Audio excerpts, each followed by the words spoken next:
ধর্ম নিয়ে অধিকাংশ লোকে ধোঁকাবাজি ব্যবসা করে আর কি। ফলে আমাদের মধ্যে অনেক মতভেদ সৃষ্টি হয়ে গেছে। দেখ, আমি প্রথমে কোরআনের একটা আয়াত আলোচনা করব, তারপরে আমি আলোচনায় যাব। আসেন, পবিত্র কোরআনে কি বলা আছে দেখেন। সূরা বনি ইসরাইল আয়াত নম্বর 1। এখানে বলা হয়েছে যে পবিত্র ও মহিমাময় তিনি। পবিত্র ও মহিমাময় তিনি, মানে সেই আল্লাহর কথা বলা হয়েছে যে পবিত্র ও মহিমাময় তিনি, যিনি তার দাসকে অর্থাৎ তার বান্দাকে, নবীকে আর কি, দাস মানে নবী, তিনি তার দাসকে তার নির্দেশন দেখাবার জন্য রজনী যোগে ভ্রমণ করিয়েছিলেন মসজিদুল হারাম অর্থাৎ কাবাগৃহ হতে মসজিদুল আকসা, যার পরিবেশ তিনি করেছিলেন বরকতময়। নিশ্চয়ই তিনি সর্বশ্রোতা সর্বদ্রষ্টা। এটা আছে বনি ইসরাইল আয়াত নম্বর 1। এই কথাটাকে ভাঙাইয়া পেঁচাইয়া ঘুরাইয়া নানা রকমের কিস্সা কাহিনী বানাইছে আমাদের ধর্মগুরুরা। কেন বানাইছে এটা আমার বোধগম্য না। এখন আমরা জানি যে নামাজে দাঁড়ালেই তো আল্লাহর সাথে আমাদের সাক্ষাৎ হয়ে যায়, তাই না? তাহলে আর কোনো দরকার আছে? তিনি আমাদের দেখেন আর আমরা তাকে অনুভবে দেখি, বুঝি। এখন সূরা আনামের 103 নম্বর আয়াত যদি আমরা দেখি, তাহলে সেই সৃষ্টিকর্তাকে চর্ম চক্ষু দ্বারা দেখা সম্ভব না, কেউ দেখতে পারে নাই। এটা হচ্ছে কোরআনের কথা, নবীও দেখতে পারে নাই। অতএব মা আয়েশার কথা ঠিক। আবার যদি আমরা সূরা নূরের 35 নম্বর আয়াতে যাই, তাহলে আল্লাহ হচ্ছে আকাশ এবং পৃথিবীর জ্যোতি। আমরা জানি যে সূর্য, তাই না? সূর্য হচ্ছে জ্যোতি। তো এই সূর্যের কারণে কিন্তু এই পৃথিবী চলে, কোনো সন্দেহ নেই। এটাও কিন্তু সঠিক, এটাও কিন্তু 100% সঠিক যে আল্লাহ আকাশ এবং পৃথিবীর জ্যোতি। এটা হচ্ছে সূরা নূর আয়াত নম্বর 35, কথা কিন্তু সত্যি।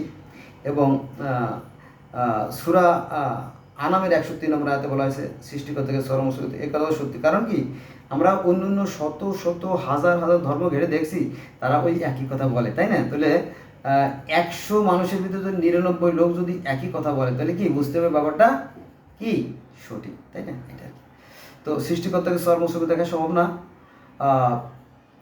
এ ব্যাপারে মা আয়েশা অর্থাৎ নবী মুহাম্মদ সাল্লাল্লাহু আলাইহি ওয়াসাল্লামের যে স্ত্রী আয়েশাকে প্রশ্ন করেছিল যে, হ্যাঁ আয়েশা, মিরাজের রাতে নবী মুহাম্মদ সাল্লাল্লাহু আলাইহি ওয়াসাল্লামের অবস্থা কি আপনি জানেন, বলেন তো।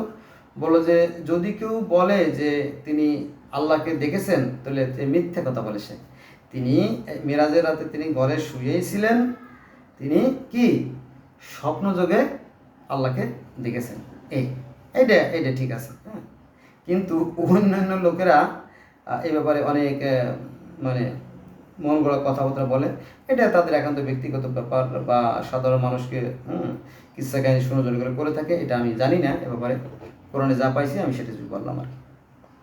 বোঝা গেছে বিষয়টা? এটা কি তো কোরআনের অন্য একটা আয়াতের কথা আমার মনে পড়ে গেল যে সমস্ত মানুষ দেখেও দেখে না, আর শুনেও শোনে না, আর বুঝেও বোঝে না, তারা চতুষ্প জন্তুর চেয়ে নিকৃষ্ট।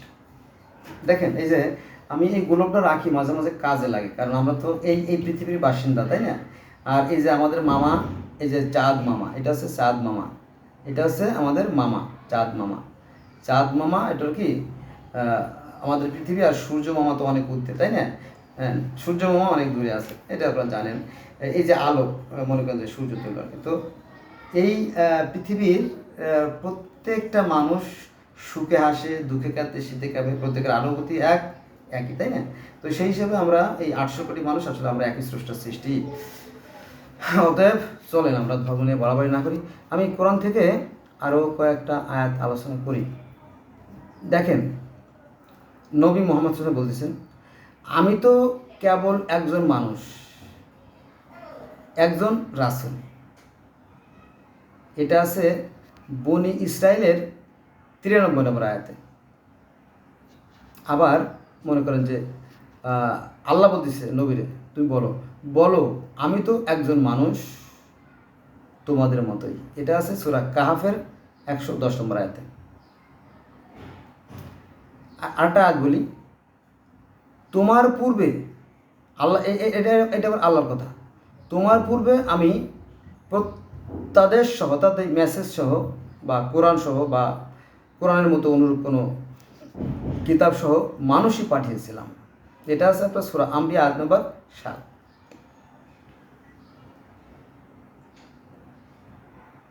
দেখেন আরো অনেক আয়াত আছে।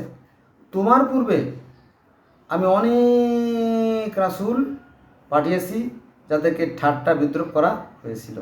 এটা আছে সূরা আম্বিয়া আয়াত নম্বর 41। কথা কিন্তু অমূলক নয়। আপনি দেখবেন যে সৎ লোক কিন্তু না খেয়ে মারা যায়, জানেন তো? এটা একটা প্রবাদই আছে আমাদের দেশে। হ্যাঁ, যে ভালো লোক ভাত পায় না বা না খেয়ে মারা যায়, এটা আসলে তাই। একটা গল্প আছে ক্লাসে, এটা কিন্তু নট এ সিম্পল ম্যাটার। একটা গল্প আছে ক্লাসে যে একবার মোড়লের অসুখ হলো। কবিরাজ সাহেব আসলেন এবং বললেন যে মোড়লের জন্য একটা সুখী মানুষের জামা লাগবে, সুখী মানুষের জামা। তো তখন ঠিক আছে, তো লোক বের হয়ে গেল সুখী মানুষের জামা খুঁজতে খুঁজতে খুঁজতে খুঁজতে খুঁজতে খুঁজতে সুখী মানুষ পাওয়া গেল, কিন্তু সেই সুখী মানুষের জামা ছিল না। এটা কিন্তু একটা বিরাট একটা ব্যাখ্যা, এটা রহস্য, একটা শিক্ষণীয় বিষয় জ্ঞানীদের জন্য, নট ইলিটারেট পার্সন, অর্থাৎ মূর্খদের জন্য নয়। বুঝছেন এটার বিষয়? তাহলে আমরা কি জানলাম? তোমার পূর্বে অনেক রাসূল ঠাট্টা বিদ্রুপ করা হয়েছিল, তাই না? এই যুগে যুগে পৃথিবীতে যতই মনি রাসূল আসছে, সৎ মানুষ আসছে, তাদেরকে কিন্তু কি সম্মান করা হয় না। দেখেন যে এই যে পৃথিবী, আজকের এই পৃথিবী এত সুন্দর করছে কারা? এত সুন্দর পিছিয়ে কাদের অবদান আছে বলেন? দেখেন যে স্যালাইন খাইলে একটু পানি আর একটু লবণ আর একটু চিনি দিয়ে মিশিয়ে খাইলে যে একটা মানুষ বেঁচে যায়, এটা কে জানতো? কি অতি আশ্চর্য একটা আবিষ্কার, তাই না? এটা আবিষ্কারের ফলে লক্ষ লক্ষ মানুষের প্রাণ বেঁচে গেছে। আগেকার দিনে মারা যখন গর্ভকালীন সময় যখন বাচ্চা প্রসব করত, যখন বাচ্চা হতো, তখন ধনুষ্টঙ্কারের ফলে মা এবং বাচ্চা অনেক মারা যেত। কিন্তু টিটেনাস আবিষ্কারের ফলে লক্ষ লক্ষ মা এবং বাচ্চা কি অকালে মারা যাচ্ছে না। অতি আশ্চর্যের ঘটনা। তারপরে মনে করেন যে জলাতঙ্ক, এই যে কুকুরে কামড়ালে বা শিয়ালে কামড়ালে বা বন্য পশুতে কামড়ালে যে জলাতঙ্ক রোগ হয়, সেই রোগটার জন্য যে জলাতঙ্ক রোগের যে টিকা আবিষ্কার হয়েছে, এই ব্যাপারে কিন্তু আমরা কি আলোচনা করি? মাদ্রাসা মসজিদে মক্তবে করি না, ওয়াজে করি না।